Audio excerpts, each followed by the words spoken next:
ഓം അജ്ഞാനതിമിരാന്ധസ്യ ജ്ഞാനാഞ്ജനശലാകയാ ചക്ഷുരുന്മീലിതം യേന തസ്മൈ ശ്രീഗുരവേ നമഃ. ശ്രീചൈതന്യമനോഭീഷ്ടം സ്ഥാപിതം യേന ഭൂതലേ സ്വയം രൂപഃ കദാ മഹ്യം ദദാതി സ്വപദാന്തികം.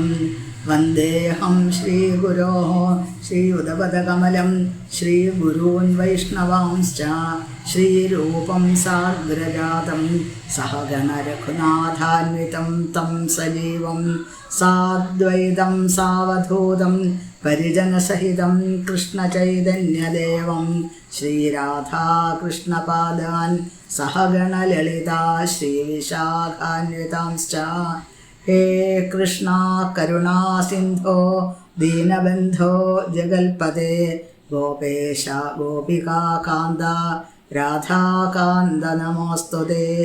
തപ്തകാഞ്ചന ഗൗരാംഗീം രാധേ വൃന്ദാവനേശ്വരി വൃഷഭാനുസുതേ ദേവി പ്രണമാമി ഹരിപ്രിയേ. വാഞ്ചാകൽപതരുഭ്യശ്ച കൃപാസിന്ധുഭ്യ ഏവ ച പതിതാനാം പാവനേഭ്യോ വൈഷ്ണവേഭ്യോ നമോ നമഃ.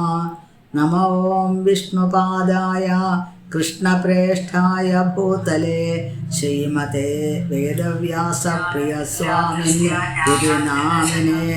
നമോ ഓം വിഷ്ണുപാദായ കൃഷ്ണപ്രേഷ്ഠായ ഭൂതലേ ശ്രീമതേ ഭക്തിവേദാന്തസ്വാമിന് നാമിനേ. നമസ്തേ സാരസ്വതേ ദേവേ ഗൗരവാണി പ്രചാരിണേ നിർവിശേഷ ശൂന്യവാദി പാശ്ചാത്യദേശതാരിണേ. ജയ ശ്രീകൃഷ്ണ ചൈതന്യ പ്രഭു നിത്യാനന്ദ ശ്രീ അദ്വൈത ഗദാധര ശ്രീവാസാദി ഗൗരഭക്തവൃന്ദ. പീതാംബരം കരവിരാജിത ശംഖചക്ര കൗമോദകീ സരസിജം കരുണാസമുദ്രം രാധാസഹായമതിസുന്ദരമന്ദഹാസം പാതാലേശമനിശം ഹൃദി ഭാവയാമി. ജന്മാദ്യസ്യ യതോന്വയാദിതരതശ്ചാർത്ഥേഷ്വഭിജ്ഞസ്വരാൽ തേനേ ബ്രഹ്മഹൃദായ ആദികവയേ മുഹ്യന്തി യൽ സൂരയാ. തേജോ വാര്യമൃതാം യഥാ വിനിമയോ യത്ര ത്രിസർഗോ മൃഷാ ധാമ്നാ സ്വേന സദാ നിരസ്തകുഹകം സത്യം പരം ധീമഹി.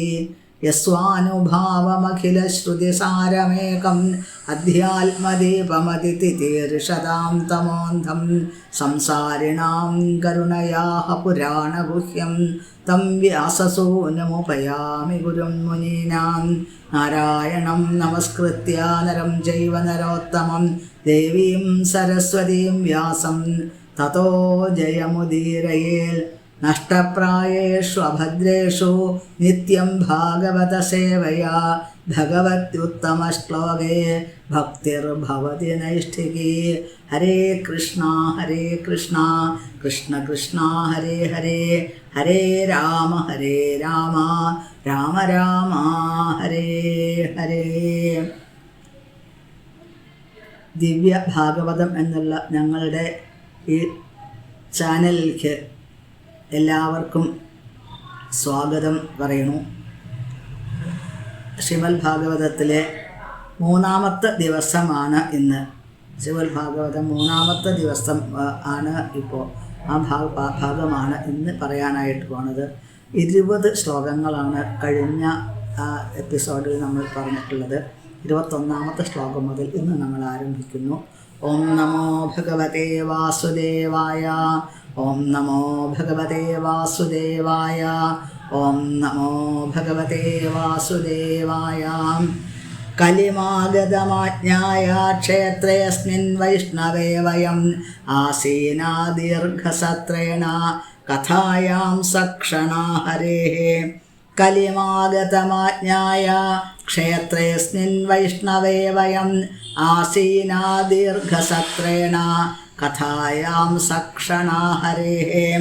കലിം ആഗതം ആജ്ഞായ ക്ഷേത്രേ അസ്മിൻ വൈഷ്ണവേ വയം ആസീനാഃ ദീർഘസത്രേണ കഥായാം സക്ഷണാ ഹരേः കലിം ആഗതം ആജ്ഞായ ക്ഷേത്രേ അസ്മിൻ വൈഷ്ണവേ വയം ആസീനാഃ ദീർഘസത്രേണ കഥായാം സക്ഷണാ ഹരേः.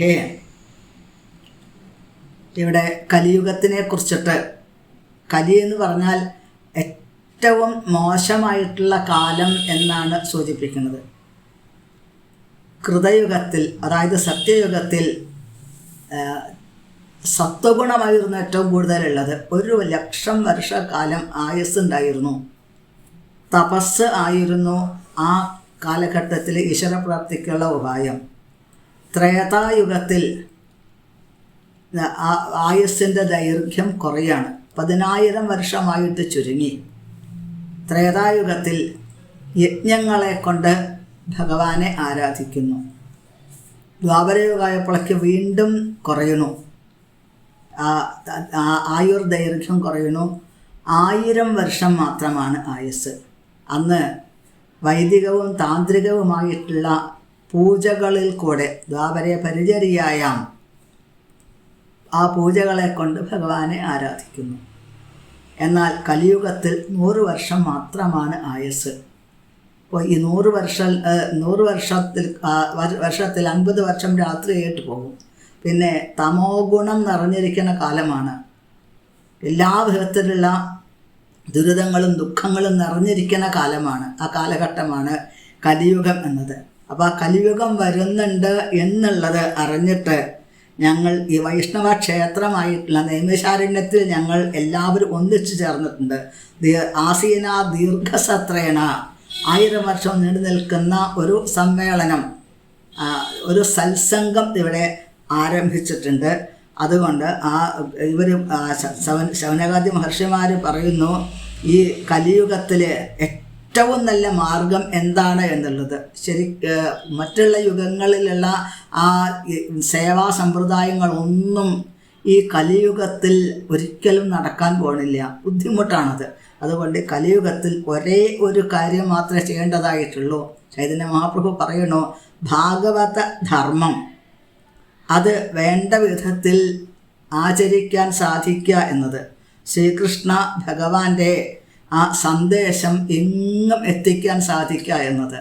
ശ്രീമൽ ഭാഗവതമാണ് ഈ കലിയുഗത്തിൽ ഒരേ ഒരു ഉപായം ദുഃഖങ്ങളിൽ നിന്നും മോചനം നേടാൻ എന്ന് ശൗനകാദി മഹർഷിമാർ പറയുന്നു. പിന്നെ ഭഗവത്ഗീത, ഭാഗവതം എന്നുള്ള ആ മാർഗത്തിൽ കൂടെ നമ്മൾക്ക് ആത്മസാക്ഷാത്കാരത്തിലേക്ക് എത്തിച്ചേരാൻ സാധിക്കും. അതുകൊണ്ട് ചൈതന്യ മഹാപ്രഭു പറയുന്നു, ഈ ഭാരതത്തിൽ ജനിച്ചിട്ടുള്ള ഓരോരുത്തർക്കും കടമുണ്ട് സ്വയം ഈ സാക്ഷാത്കാരത്തിലേക്ക് ഉയർന്ന് മറ്റുള്ള എല്ലാവർക്കും ഈ ലോകത്തിൽ എങ്ങും ഇതിനെ പ്രചരിപ്പിക്കേണ്ട ഒരു കടമ കൂടി, ഒരു ഉത്തരവാദിത്വം കൂടി നമ്മളുടെ ഈ ഭാരതത്തിൽ ജനിച്ചിട്ടുള്ള ഓരോരുത്തർക്കും ഉണ്ട് എന്ന് ചൈതന്യ മഹാപ്രഭു സൂചിപ്പിക്കുന്നു, നിർദ്ദേശിക്കുന്നു. ആണ് കലിമാഗതമാജ്ഞായ ക്ഷേത്രസ്മിൻ വൈഷ്ണവേ വയം ആസീന ദീർഘസത്രേണ കഥായം സക്ഷണാ ഹരേഹേ. ഭഗവാന്റെ കഥകൾക്കല്ലാതെ, ഭാഗവത കഥകൾക്കല്ലാതെ മറ്റൊരു മാർഗത്തിൽ കൂടെയും നമുക്ക് മോചനം തരാൻ സാധിക്കില്ല ദുഃഖങ്ങളിൽ നിന്നും എന്ന് ശൗനകാദി മഹർഷിമാർ പറയുന്നു. അടുത്ത 22ാമത്തെ ശ്ലോകം. ത്വന്ന സന്ദർശിതോ ധാത്ര ദുസ്തരം നിസ്ഥിതീർഷതാം കലിം സത്വഹരം പുംസാം കർണധാര ഇവാർണവം. ത്വം ന സന്ദർശിതോ ധാത്ര ദുസ്തരം നിസ്ഥിതീർഷതാം കലിം സത്വഹരം പുംസാം കർണധാര ഇവാർണവം. ത്വം നഃ സന്ദർശിതഃ ധാത്ര ദുസ്തരം നിസ്ഥിതീർഷതാം കലിം സത്വഹരം പുംസാം കർണധാര ഇവ ആർണവം. ത്വം ന സന്ദർശിതഃ ധാത്ര ദുസ്തരം നിസ്ഥിതീർഷതാം കലിം സത്വഹരം പുംസാം കർണധാര ഇവ അർണവം. ശൗനകാദി മഹർഷിമാർ സൂത ഗോസ്വാമിയോട് പറയുന്നു, ഒരു മഹാഭാഗ്യമാണ് അങ്ങയെ കണ്ടെത്താൻ സാധിച്ചത്. ഈ കലിയുഗത്തിലെ ആ ദുരിതങ്ങളെ അതിജീവിക്കുക വളരെ ബുദ്ധിമുട്ടുള്ള കാര്യമാണ്.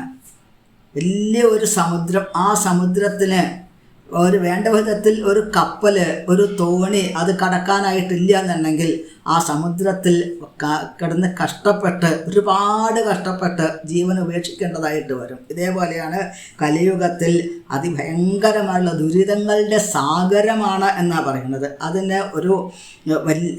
അതിനെ അതിജീവിക്കാനുള്ള മാർഗവുമായിട്ടാണ് അങ്ങ് ഇവിടെ വന്നിട്ടുള്ളത്. എല്ലാ സദ്ഗുണങ്ങളും കലിയുഗത്തിൽ ഇല്ലാതായി മാറുന്നു. അതുകൊണ്ട് അതിന് ഈ കലിയുഗത്തിൽ മിക്കവാറും എന്താണ്, ഇന്ദ്രിയ സുഖങ്ങൾക്ക് വേണ്ടിയിട്ട് മാത്രമാണ്. ഹിരണ്യകശിപുവിൻ്റെ കാലത്ത് പോലും ഇത്ര പ്രശ്നങ്ങൾ ഉണ്ടായിരുന്നില്ല എന്നാണ് പറയുന്നത്. ധർമ്മ അർത്ഥ കാമങ്ങൾ, ത്രിഗുണങ്ങളെക്കുറിച്ച്, അതായത് അവിടെ 3 കാര്യങ്ങളെക്കുറിച്ചിട്ട് പറഞ്ഞിരുന്നു പുരുഷാർത്ഥങ്ങളിൽ. എന്നാൽ ഇവിടെ അർത്ഥകാമങ്ങൾക്ക് വേണ്ടി മാത്രം ജീവിക്കുക എന്നുള്ളതാണ് കലിയുഗത്തിൽ കാണാൻ സാധിക്കുന്നത്. അപ്പോൾ എന്താണ് വാസ്തവത്തിൽ നമ്മളൊക്കെ ഈ ഒരു അറവശാലയിലേക്ക് പോകുന്ന മൃഗങ്ങളെ പോലെ അധപ്പതിച്ചു കൊണ്ടിരിക്കുകയാണ് എന്നാണ് പറയുന്നത്. അതുകൊണ്ട് ഒരേ ഒരു കാര്യം മാത്രമാണ് ചെയ്യാനുള്ളത്. അതായത് സൂത ഗോസ്വാമിയെ പോലെയുള്ള അത്രയും ആ പരമ്പരയിൽ വന്നിട്ടുള്ള ഭക്തി വിശ്വാസപൂർണമായിട്ടുള്ള ഒരു പ്രതിനിധിയിൽ കൂടെ നമ്മൾക്ക് ശ്രീമദ് ഭാഗവതത്തിൻ്റെ സന്ദേശങ്ങൾ കേൾക്കാൻ സാധിക്കണം എന്നാണ് സൂചിപ്പിക്കുന്നത് ഇവിടെ. അപ്പോൾ ഭഗവത്ഗീത, ഭാഗവതം എന്നത് ഭഗവാന്റെ ഒരു സന്ദേശമായിട്ട് ഭഗവാൻ പറയുന്നു ഭഗവത്ഗീതയിൽ, ഭഗവാനെക്കുറിച്ച് ഭക്തന്മാർ പറയുന്നു ഭാഗവതത്തിൽ. അത്രേ വ്യത്യാസമുള്ളൂ. രണ്ടും ആ കൃഷ്ണപ്രാപ്തിക്ക് യോജിച്ചതാണ് എന്ന് ഇവിടെ സൂചിപ്പിക്കുന്നു. അടുത്ത ശ്ലോകമാണ് 23ാമത്തെ ശ്ലോകം. ബ്രൂഹി യോഗേശ്വരേ കൃഷ്ണേ ബ്രഹ്മണ്യേ ധർമ്മവർമ്മണി സ്വാം കാഷ്ഠാമധുനോപേതേ ധർമ്മ കം ശരണം ഗത. ബ്രൂഹി യോഗേശ്വരേ കൃഷ്ണേ ബ്രഹ്മണ്യേ ധർമ്മവർമ്മണി സ്വാം കാഷ്ഠാമധുനോപേതേ ധർമ്മ കം ശരണം ഗത. ബ്രൂഹി യോഗേശ്വരേ കൃഷ്ണേ ബ്രഹ്മണ്യേ ധർമ്മവർമ്മണി സ്വാം കാഷ്ഠാം അധുന ഉപേതേ ധർമ്മ കം ശരണം ഗതഃ. യോഗേശ്വരനായിട്ടുള്ള ശ്രീകൃഷ്ണ ഭഗവാൻ, യോഗേശ്വരൻ ആയിട്ടുള്ള ശ്രീകൃഷ്ണ ഭഗവാൻ അവിടുന്ന് തൻ്റെ ദിവ്യമായ ധാമത്തിലേക്ക് തിരിച്ചെഴുന്നള്ളിയ സമയത്ത് ധർമ്മം എന്തിനെയാണ് ശരണം പ്രാപിച്ചത് അതും അറിയാൻ ആഗ്രഹമുണ്ട് എന്നാണ്. അപ്പോൾ ഭഗവാൻ ഈ ഭൂമിയെ വിട്ട് 125 വർഷത്തിന് ശേഷം തൻ്റെ അവതാര ലീലകൾ ഉപസംഹരിച്ച് ഭഗവാൻ തൻ്റെ ധാമത്തിലേക്ക് പോയ സമയത്ത് ധർമ്മം എന്തിനെ ആശ്രയിച്ചു എന്നതാണ് ഇവിടെ ചോദ്യം. അപ്പോൾ നൈമിഷാരണ്യത്തിലുള്ള മഹർഷിമാർ ചോദിക്കുന്നത് എന്താണ് എന്നുണ്ടെങ്കിൽ ഈ ശ്രീമദ് ഭാഗവതം എന്നത് ഭഗവാന്റെ ശബ്ദരൂപത്തിലുള്ള പ്രതിനിധാനം ചെയ്യുന്ന ദിവ്യമായിട്ടുള്ള ഗ്രന്ഥമാണ് എന്നാണ്. അപ്പോൾ അത് ദിവ്യമായിട്ടുള്ള ആ ഗ്രന്ഥത്തിൽ ശ്രീകൃഷ്ണ ഭഗവാന്റെ എല്ലാ ഗുണങ്ങളും സദ്ഗുണങ്ങളും അതിൽ ലയിപ്പിച്ച് ചേർത്തിട്ടുണ്ട് എന്നാണ്. ശ്രീമദ് ഭാഗവതത്തിൻ്റെ മഹാത്മ്യത്തിൽ നമുക്ക് കേൾക്കാൻ സാധിക്കും.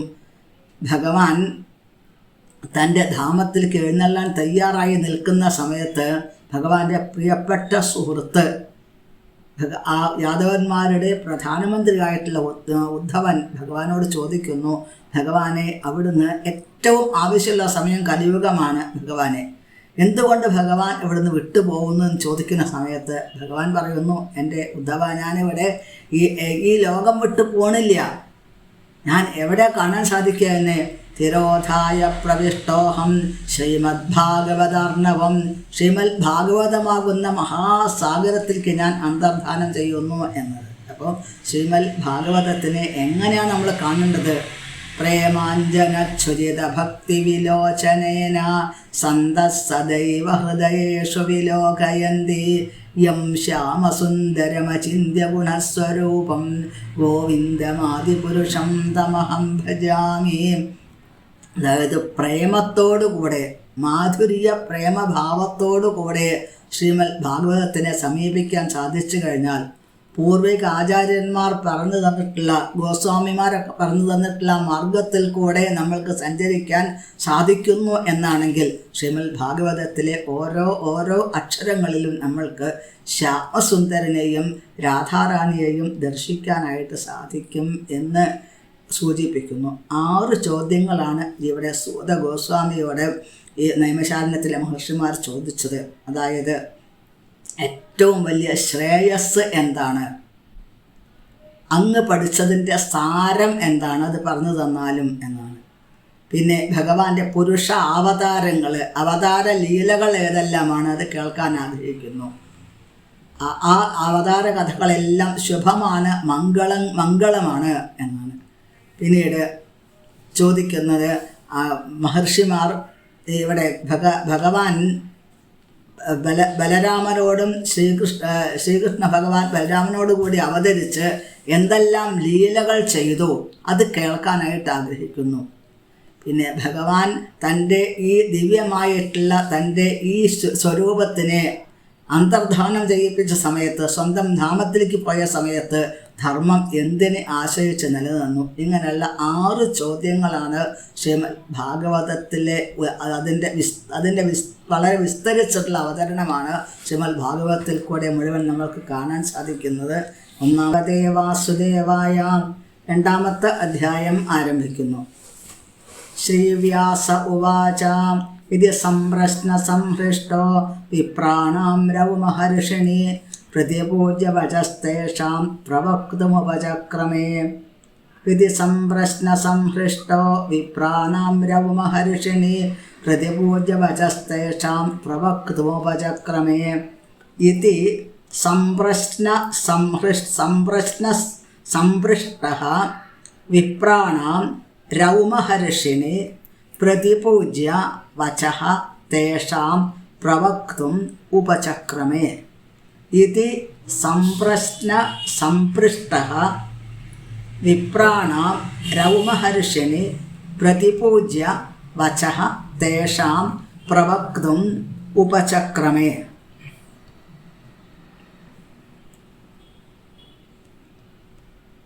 ഇങ്ങനെ നൈമിഷാരണ്യത്തിലെ ശൗനകാദി ഋഷിമാർ 6 ചോദ്യങ്ങൾ സൂത ഗോസ്വാമിയോട് ചോദിച്ച സമയത്ത് ആ ചോദ്യം ചോദിക്കുന്ന ആ ശൗനകാദി മഹർഷിമാരെ വളരെയധികം അഭിനന്ദിച്ച് അവരെ വളരെയധികം ബഹുമാനത്തോടു കൂടിയിട്ട് ഈ സൂത ഗോസ്വാമി മറുപടി പറയാനായിട്ട് ആരംഭിക്കുന്നു എന്നാണ്. അപ്പോൾ ആ മറുപടി പറയാൻ ആരംഭിക്കുന്നതിന് മുമ്പായിട്ട് സൂതന് നമസ്കരിക്കേണ്ടതായിട്ടുണ്ട്. ആരെയാണ്? ഈ ശ്രീമദ് ഭാഗവതം ആരിൽ നിന്നാണോ താൻ കേട്ടത് ആ ഗുരുനാഥനെ നമസ്കരിക്കേണ്ടതായിട്ടുണ്ട്. അപ്പോൾ ആ ശുകദേവ ഗോസ്വാമിയെ നമസ്കരിക്കുന്നു.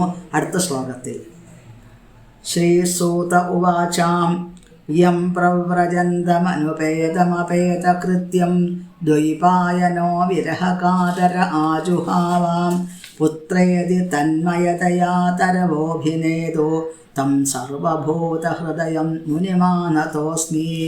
യം പ്രവ്രജന്തമനുപേതമപേതകൃത്യം ദ്വൈപായനോ വിരഹകാതര ആജുഹാവ പുത്രയതി തന്മയതയാതരവോഭിനേദോ തം സർവഭൂതഹൃദയം മുനിമാനതോസ്മി.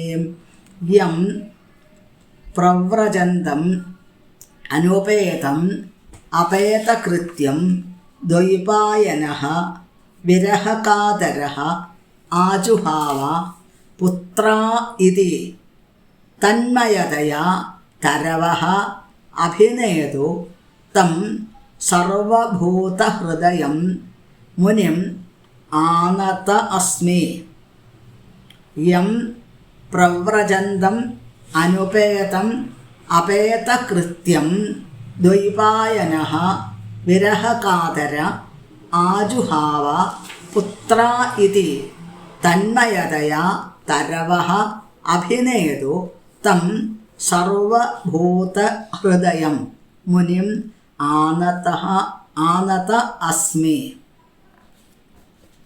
ശുകദേവ ഗോസ്വാമിയെ നമസ്കരിക്കുന്ന ശ്ലോകമാണ് ഇത്.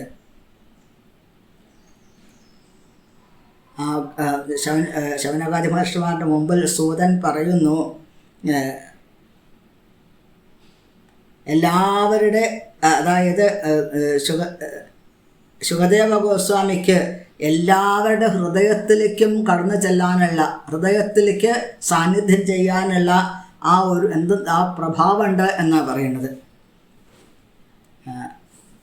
അവിടുന്ന് അവതരിച്ച് 16 വയസ്സിലാണ് ഈ ശുകദേവ ഗോസ്വാമി ജനിക്കണതേ 16 വയസ്സിലാണ് എന്നാണ്.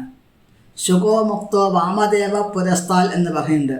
അതായത് എന്തേ അവിടുന്ന് വരാതിരുന്നത്, പുറത്തേക്ക് വരാതിരുന്നത് ചോദിച്ചു കഴിഞ്ഞാൽ, ശുകദേവ ഗോസ്വാമി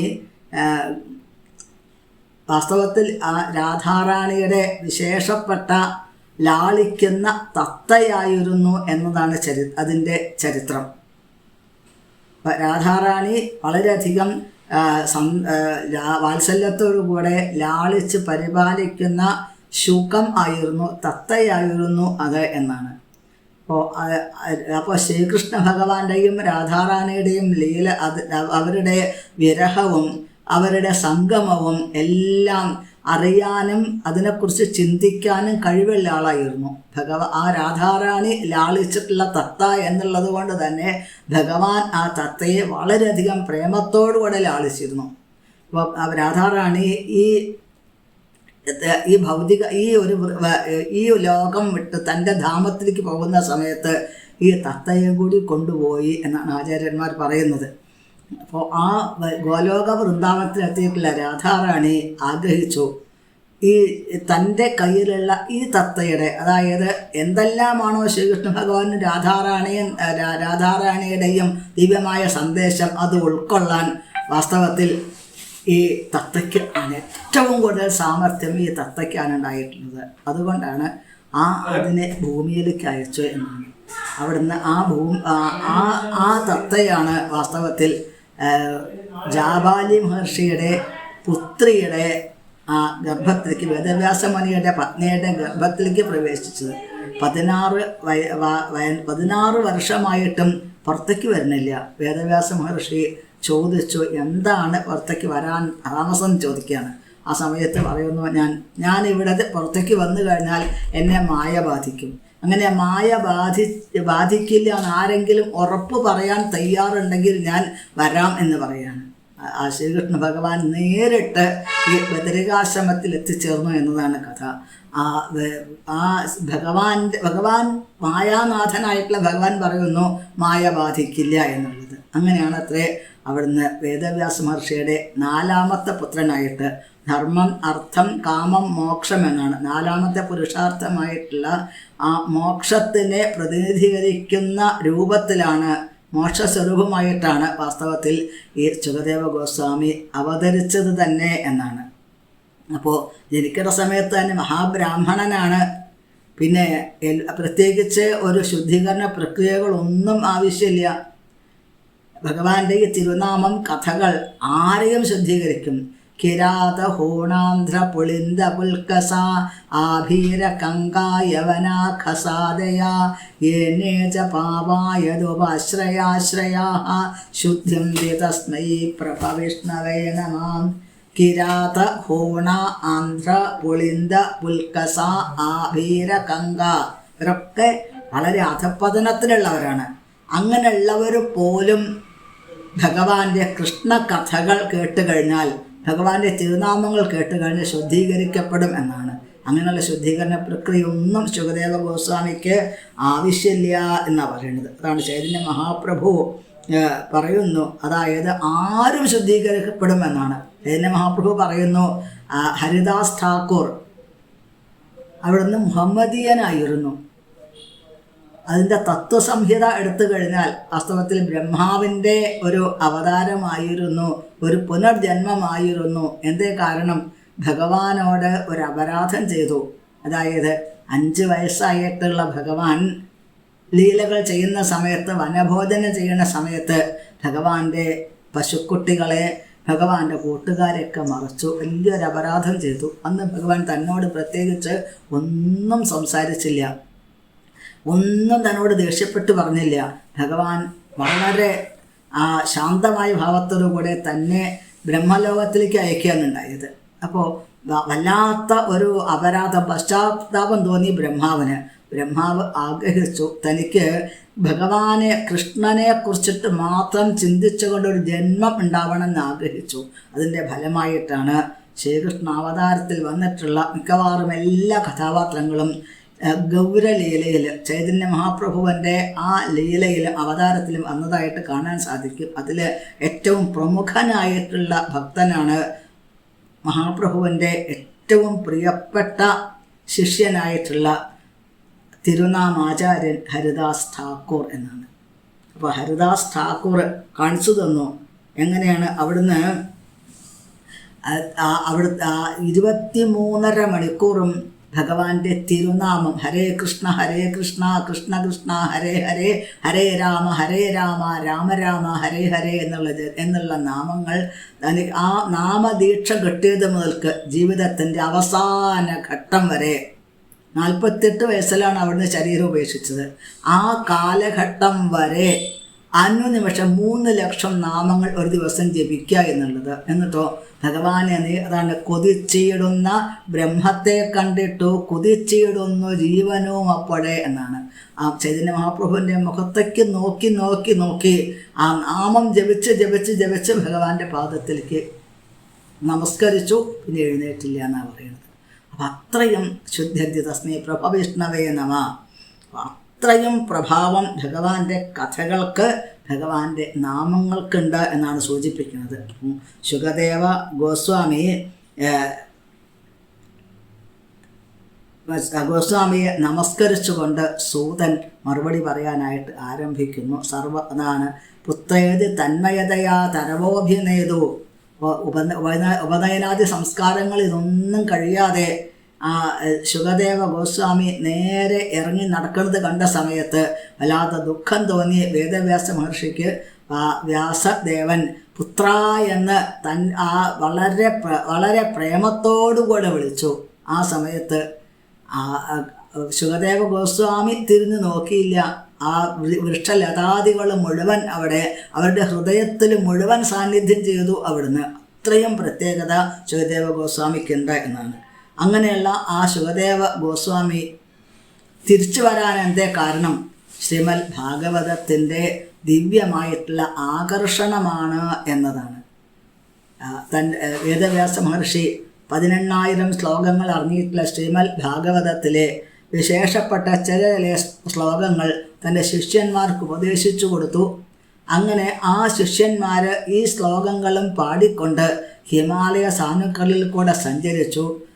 ശുകദേവ ഗോസ്വാമി ഹിമാലയ സാനുക്കളിൽ ഒരു വിശേഷപ്പെട്ട സ്ഥലത്ത് ധ്യാനനിരതനായിരിക്കുന്നു. ആ സമയത്ത് ഈ ശുകദേവ സ്വാമിയുടെ ചെവിയിൽ ചില ദിവ്യമായിട്ടുള്ള ആ ശബ്ദങ്ങൾ കേട്ടു. ഏതാ കേട്ടത്? അഹോ ബഹീയം സ്തനകാളകൂടം ദിഘാംസയാപായദപ്യസാധി ലേഭേ ഗതിം ധാതുജിതാം തതോന്യം കംവാദയാളും ശരണം വ്രജേമാം ബർഹാപീഠം നടവരവപു കർണയോः കർണികാരം ബിഭ്രദ്വാസ കനകകപിശം വൈജയന്തീം ച മാലാം രന്ധ്രാൻ വേണോരധരസുധയാ പൂരയൻ ഗോപവൃന്ദൈ വൃന്ദാരണ്യം സ്വപദരമണം പ്രാവിശൽ ഗീതകീർത്തി. ഈ 2 ശ്ലോകങ്ങളാണ് ശുകദേവ ഗോസ്വാമിയെ ഭാഗവതത്തിലേക്ക് ആകർഷിച്ചത് എന്നാണ്. ഭഗവാൻ പൂതനയ്ക്ക് മോക്ഷം കൊടുത്തിട്ടുള്ള ആ ദിവ്യമായിട്ടുള്ള അതിലുള്ള ശ്ലോകം. പിന്നെ ഭഗവാൻ വേണുഗാനം ചെയ്ത് വൃന്ദാവനത്തിൽ സഞ്ചരിക്കുന്ന ആ ദിവ്യമായിട്ടുള്ള ദൃശ്യം തരുന്ന ആ ശ്ലോകം. ഇതാണ് ശുകദേവ ഗോസ്വാമിയെ ആകർഷിച്ചത്. അതാണ് ഈ നിർവികൽപ്പ സമാധിയിൽ ലയിച്ചിരിക്കുന്ന ആളെ പോലും ആകർഷിക്കുന്നതാണ് ശ്രീമദ് ഭാഗവതം എന്ന് സൂചിപ്പിക്കുന്നത്. അങ്ങനെയുള്ള ശുകദേവ ഗോസ്വാമിയെ നമസ്കരിക്കുന്നു ഈ ശ്ലോകത്തിൽ. അടുത്ത ശ്ലോകം യസ്വാനുഭാവമഖിലശ്രുതിസാരമേകം അധ്യാത്മദീപമതിതിതീർഷതാം തമോന്ധം സംസാരിണാം കരുണയാഹ പുരാണഗുഹ്യം തം വ്യാസസൂനുമുപയാമി ഗുരും മുനീനാം. യസ്വാനുഭാവം അഖിലശ്രുതിസാരമേകം അധ്യാത്മദീപം അതിതിതീർഷതാം തമോന്ധം സംസാരിണാം കരുണയാഹ പുരാണഗുഹ്യം തം വ്യാസസൂനുമുപയാമി ഗുരും മുനീനാം. യഹ സ്വാനുഭവം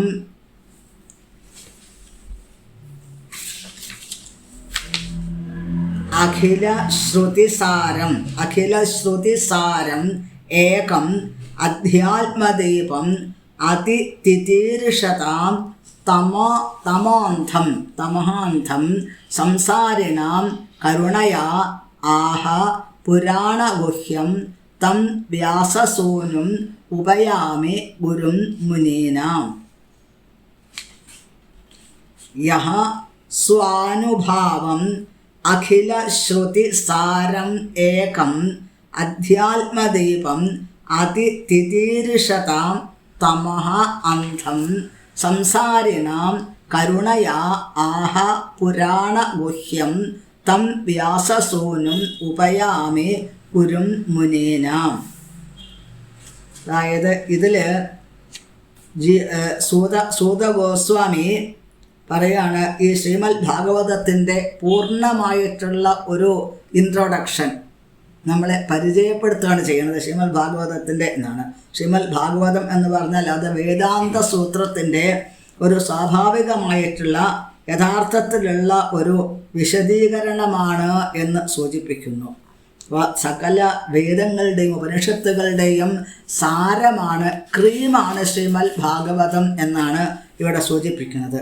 അഖിലശ്രുതിസാരമേകം, ശ്രുതികൾ, സ്മൃതികൾ, പുരാണങ്ങൾ, ഉപനിഷത്തുകൾ, ആത്മീയമായിട്ടുള്ള ഏതെല്ലാം മാർഗങ്ങളുണ്ട് അതിൻ്റെ മുഴുവൻ സാരമാണ്, ഏറ്റവും സാരമായിട്ടുള്ളതാണ് ശ്രീമദ് ഭാഗവതം. അധ്യാത്മദീപം എന്നാണ് പറയുന്നത്.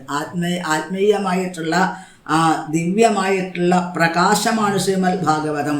എങ്ങനെയുള്ളതാണ്? തമോന്ധം, അതായത് ഈ കലിയുഗത്തിലെ അജ്ഞാനമാകുന്ന ആ കൂരിരുട്ടിൽ പെട്ട് കിടക്കുന്ന ആളുകൾക്ക് സൂര്യൻ ഉദിച്ചുയർന്നതുപോലെ ആണ് ശ്രീമദ് ഭാഗവതം. കൂരിരുട്ടിൽ സൂര്യൻ ഉദിച്ചു വന്നു കഴിഞ്ഞാൽ ആ കൂരിരുട്ടില്ലാതാവും. ഇതേപോലെ ശ്രീമദ് ഭാഗവതത്തിലെ ദിവ്യമായിട്ടുള്ള ആശയങ്ങൾ നമ്മുടെ ഹൃദയത്തിൽ പ്രകാശിച്ചു കഴിഞ്ഞാൽ അജ്ഞാനത്തിന് അവിടെ സ്ഥാനമില്ല.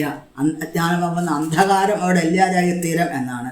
അങ്ങനെയുള്ള അജ്ഞാനത്തിൽ പെട്ട് കിടക്കുന്ന ഭൗതികമായിട്ടുള്ള ലോകത്തിലുള്ള ആളുകളോടുള്ള, പാവപ്പെട്ട ജനങ്ങളോടുള്ള കരുണയോട് കൂടിയിട്ടാണ് വിശേഷപ്പെട്ട ഈ ശ്രീമദ് ഭാഗവതം ശുകദേവ ഗോസ്വാമി ഉപദേശിച്ചിട്ടുള്ളത് എന്നാണ്. അത് ശുകദേവ ഗോസ്വാമി അത് പൂർണ്ണമായും സാക്ഷാത്കാരം നേടിയിട്ടാണ്. വെറുതെ കേട്ടതല്ല, തൻ്റെ അച്ഛനിൽ നിന്നും വേദവ്യാസ മഹർഷിയിൽ നിന്നും ശ്രവിച്ചതാണ്. അപ്പോൾ അത്രയും അതിനെ റിയലൈസേഷൻ, സാക്ഷാത്കാരം വന്നിട്ടാണ് അതിനെ ഉപദേശിച്ചിട്ടുള്ളത് എന്നാണ്. അപ്പോൾ ശ്രീമദ് ഭാഗവതം നമ്മൾ വെറുതെ പറഞ്ഞാൽ പോരാന്നാണ് പറയുന്നത്. അത് ഗുരു പരമ്പരയിൽ കൂടെ വന്ന് അത് സ്വയം ഉപാസന ചെയ്ത് സ്വയം അനുഭവപ്പെടുത്തിയിട്ട് സ്വയം ഒരു ഭാഗവതനായി മാറിയിട്ട് വേണം ശ്രീമദ് ഭാഗവതം ഉപദേശിക്കാൻ എന്നാണ് ആചാര്യന്മാർ ഇവിടെ സൂചിപ്പിക്കുന്നത് എന്നാണ്. വേദാന്ത സൂത്രത്തിൻ്റെ ഒരു ഭാഷ്യമായിട്ടാണ് ശ്രീമദ് ഭാഗവതത്തിനെ പറയുന്നത് എന്ന് സൂചിപ്പിക്കുന്നു. 4-ാമത്തെ ശ്ലോകം. നാരായണം നമസ്കൃത്യ നരം ചൈവ നരോത്തമം ദേവീം സരസ്വതീം വ്യാസം തതോ ജയമുദീരയേൽ. നാരായണം നമസ്കൃത്യ നരം ചൈവ നരോത്തമം ദേവീം സരസ്വതീം വ്യാസം തതോ ജയമുദീരയേൽ. ശ്രീമദ് നാരായണം നമസ്കൃത്യ നരം ച ഏവ നര ഉത്തമം. നരം ച ഏവ നര ഉത്തമം ദേവീം സരസ്വതീം വ്യാസം തതഃ ജയം ഉദീരയേത് എന്നാണ്. അതായത് ശ്രീമദ് ഭാഗവതം നമ്മൾ പാരായണം ചെയ്യുന്നതിൻ്റെ മുമ്പായിട്ട് നമ്മൾ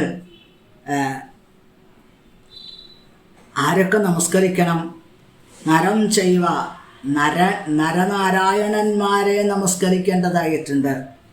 ശ്രീകൃഷ്ണ ഭഗവാന്റെ അംശങ്ങളായിട്ട് അവതരിച്ചതാണ് നരനാരായണന്മാർ. അവർ ഇന്നും ബദരിക ആശ്രമത്തിൽ ലോകത്തിന് അനുഗ്രഹിക്കാനായിട്ട് ഇന്നും എന്നും സാന്നിധ്യം ചെയ്തുകൊണ്ടിരിക്കുന്നു. ബദരിക ആശ്രമത്തിന് ബദരിയാഖ്യം മാമാശ്രമം എന്ന് ഭഗവാൻ പറയുന്നു. ഉദ്ധവനോട് ഭഗവാൻ പറയുന്നത് എന്താണ്? ഗച്ഛോദ്ധവ മയാദിഷ്ടോ ബദരിയാഖ്യം മമാശ്രയം, മമാശ്രമം. ബദരികാശ്രമം എൻ്റെ ആശ്രമം എന്ന് ഭഗവാൻ പറയുന്നത് ബദരികാശ്രമമാണ്.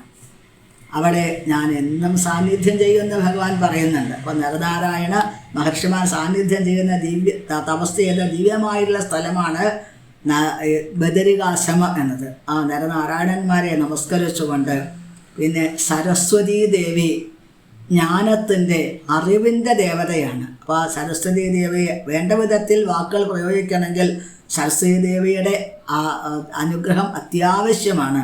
അപ്പോൾ സരസ്വതീ ദേവിയെ നമസ്കരിച്ചുകൊണ്ട്, വ്യാസദേവനെ നമസ്കരിച്ചുകൊണ്ടാണ് ശ്രീമദ് ഭാഗവതം ആരംഭിക്കുന്നതിന്. ജയം എന്ന് പറഞ്ഞാൽ എന്താണ്? ഭൗതികമായിട്ടുള്ള ദുഃഖങ്ങളിൽ നിന്നുള്ള ജയം ആണ് ശ്രീമദ് ഭാഗവതം എന്ന് സൂചിപ്പിക്കുന്നു. അപ്പോൾ നാരായണം നമസ്കൃത്യ നരം ചൈവ നരോത്തമം ദേവീം സരസ്വതീം വ്യാസം തതോ ജയമുദീരയിൽ. ഇതിന് മറ്റൊരു വ്യാഖ്യാനം കൂടി കാണാൻ സാധിക്കും. അത് മറ്റൊരു പുരാണത്തിൽ പറയുന്നു. നരം ചൈവ നരോത്തമം. നരോത്തമനാണ്. ഉത്തമ പുരുഷനാരാണ്? പുരുഷോത്തമനാരാണ്? സാക്ഷാത് ശ്രീകൃഷ്ണ ഭഗവാൻ.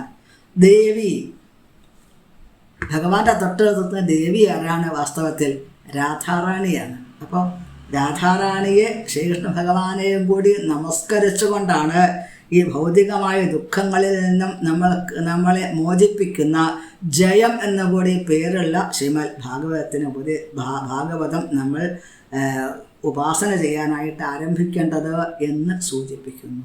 ഇന്ന് ഭഗവാന്റെ കരുണ കൊണ്ട് നമ്മൾക്ക് ഇത്രയും ഭാഗങ്ങൾ ഇവിടെ പറയാനായിട്ട് സാധിച്ചു. ഭഗവാൻ അനുഗ്രഹിക്കട്ടെ എന്ന് പ്രത്യേകം പ്രാർത്ഥിക്കുക. എല്ലാവരും സഹകരിക്കുന്നതിന് പ്രത്യേകം നന്ദിയുണ്ട്, സന്തോഷമുണ്ട്.